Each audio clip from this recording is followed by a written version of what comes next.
Ini HP gaming yang menarik, Black Shark 4 Pro. Harga cuma 2 jutaan, pakai Snapdragon 888 yang harusnya panas banget. Memang panas, tapi overall sustainable banget performance-nya. Apalagi di tahun 2025 sekarang sih, di harga 2 jutaan ini one of the best gaming phone. Untuk HP utama pun bagus mungkin. Yuk kita langsung aja bahas yuk, Black Shark 4 Pro.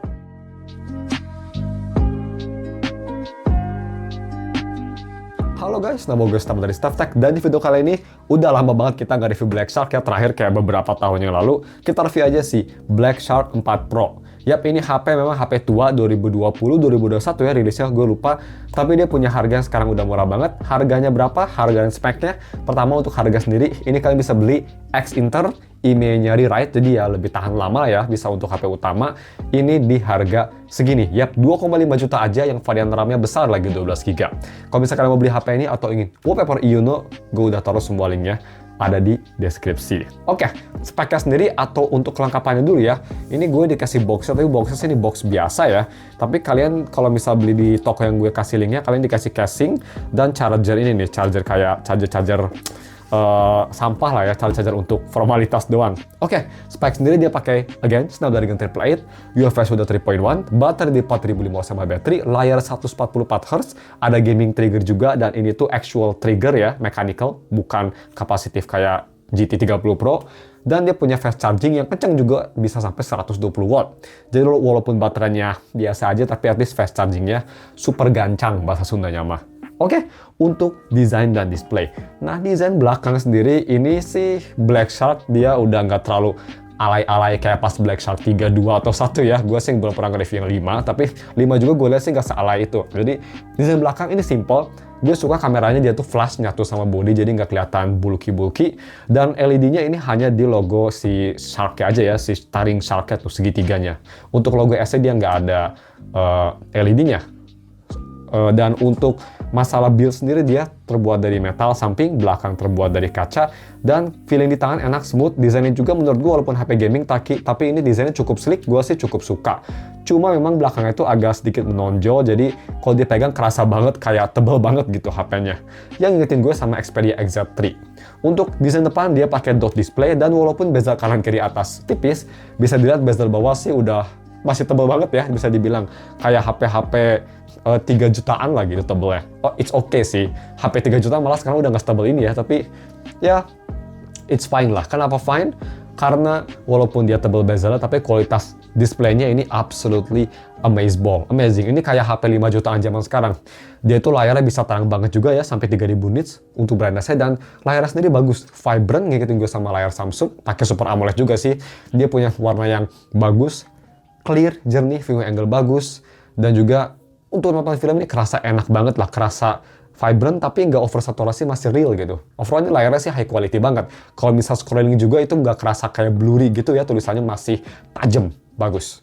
Sedangkan untuk masalah haptiknya juga ini nggak kalah bagusnya. Dia haptik motornya sangat powerful dan juga high quality. Ya bisa bersaing lah dengan HP-HP kayak 6 jutaan ya, kayak Xiaomi 14T, Galaxy A56 bisa bersaing. Dan kalau misalnya mau dibandingin sama kayak iQOO Neo 10 atau Poco F7, ini sih lebih enak menurut gue, 100%. Jadi ya, namanya juga X flagship ya, jadi hal-hal seperti itu masih nggak bisa dikejar sama HP baru 5-6 jutaan menurut gue. Sedangkan untuk masalah keyboard atau touch sendiri, ini juga nggak ada masalah. Responsif, enak buat diketik.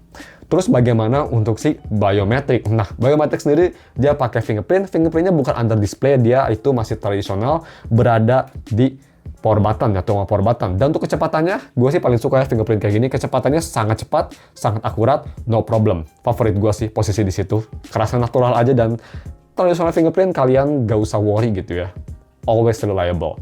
Sedangkan untuk audio quality, nah ini yang mantap sekali, yang gue agak sedikit rindu ya, terutama di HP 5-6 jutaan gaming sih. Ini kan HP flagship ya, tapi ini audio quality-nya masih bagus banget. Pertama untuk headphone jack quality. Yap, dia ada headphone jack, posisinya di bawah kiri, posisi kesukaan gue.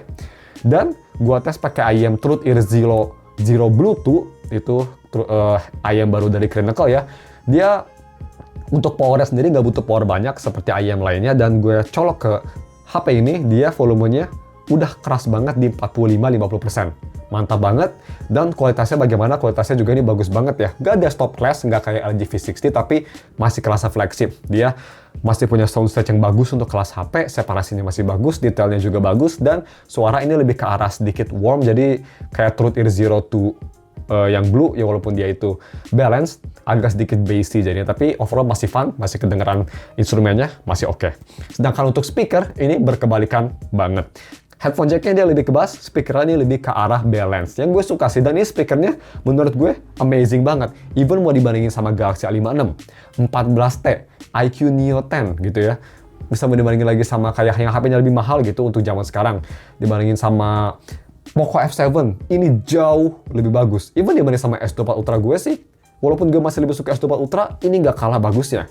Jadi kenapa bagus? Pertama dari soundstage ini menurut gue lumayan remarkable, luas banget soundstage-nya, jadi posisi instrumen kedengeran dengan presisi, bagus ya, cocok untuk gaming, nice. Dan overall suaranya kerasa jernih, walaupun agak sedikit, crispy banget gara-gara dia balance, tapi nggak sampai cempreng, nggak sampai sakit di kuping, masih jernih, detail, enak didengar. Ya untuk lebih detailnya daripada gue yapping kebanyakan, ini dia speaker testnya, kalian dengerin sendiri deh. Enak lah suaranya. Check it out. Ya, check it out.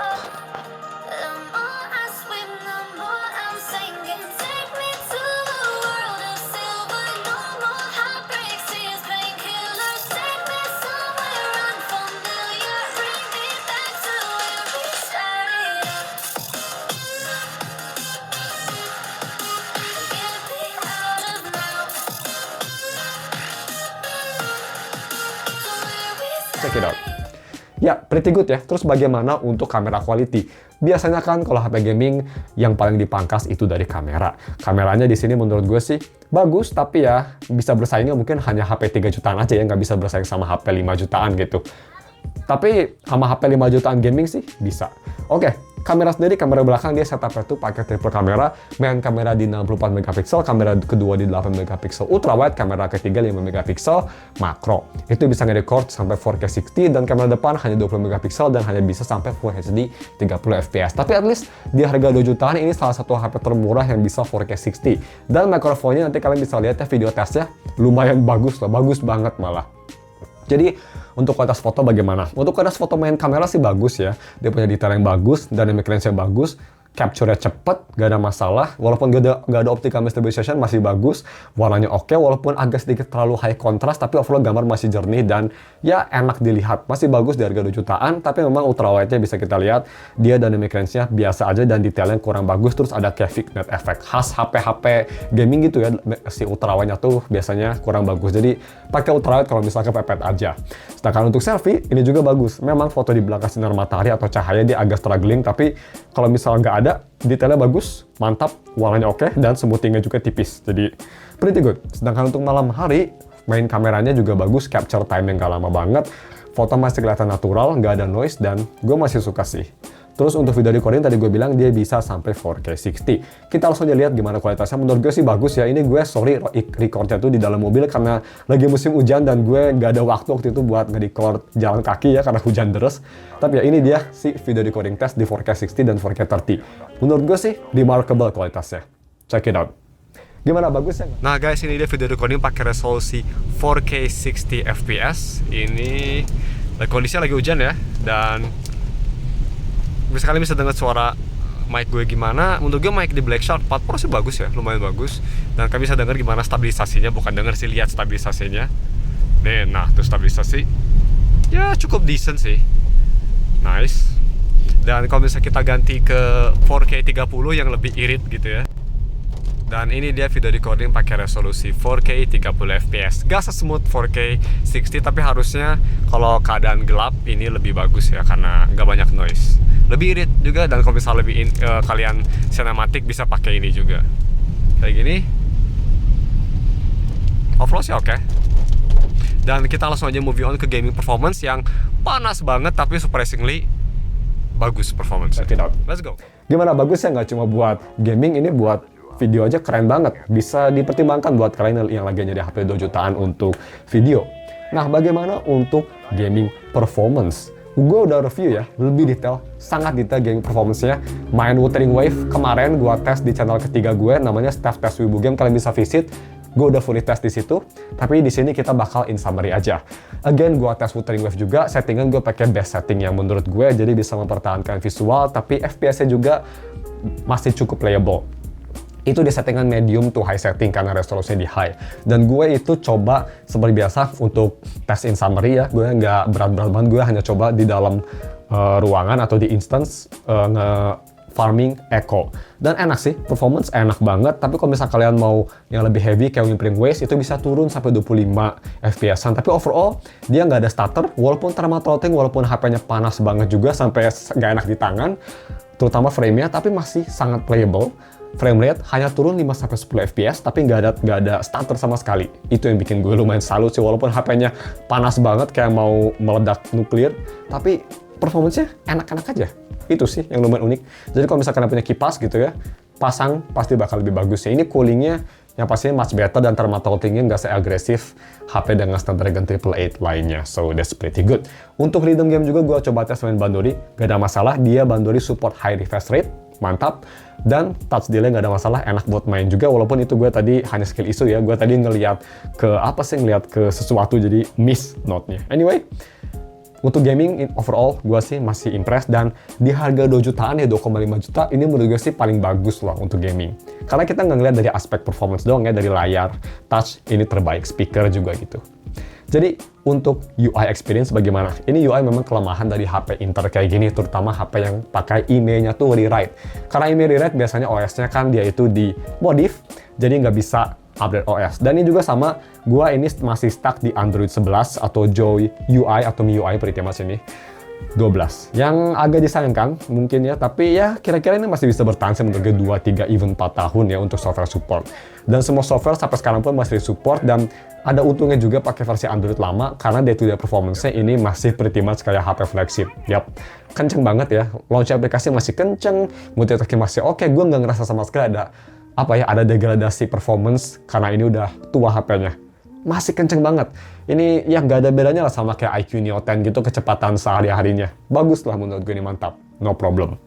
Dan untuk DRM info ya, buat yang penasaran, HP ini walaupun di X Inter tapi udah white color gamer true, HDR10 Plus, dan sudah di Wi-Fi. Oh my god.